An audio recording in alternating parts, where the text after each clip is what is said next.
ভয়াবহ বন্যায় তলিয়ে গেছে দেশের বিরাট একটি অংশ। ক্ষতিগ্রস্ত হয়েছে দেশের 10 জেলার প্রায় 30 লাখ মানুষ। বন্ধ হয়ে গেছে চট্টগ্রামের সাথে পুরো দেশের রেল যোগাযোগ। মহাসড়কে উঠে গেছে বন্যার পানি, সৃষ্টি হয়েছে তীব্র যানজট। অচল হয়ে পড়েছে 11 জেলার 1,500 মোবাইল টাওয়ার। তবে প্রশ্ন হচ্ছে, এত পানি আসছে কোথা থেকে? ভারতের ত্রিপুরা সহ আশেপাশের 6টি জেলায় রেকর্ড পরিমাণ বৃষ্টি হয়ে এসব জেলার বেশিরভাগ এলাকা পানির নিচে তলিয়ে গেছে।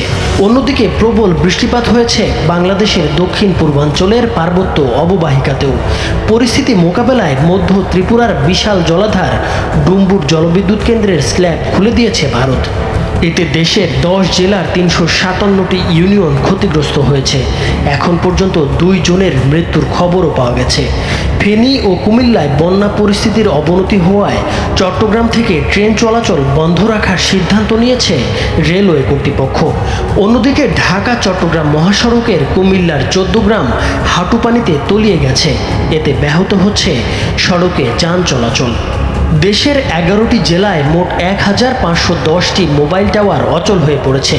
ফলে এসব এলাকায় মোবাইল ও ইন্টারনেট যোগাযোগ প্রায় বন্ধ হয়ে পড়েছে।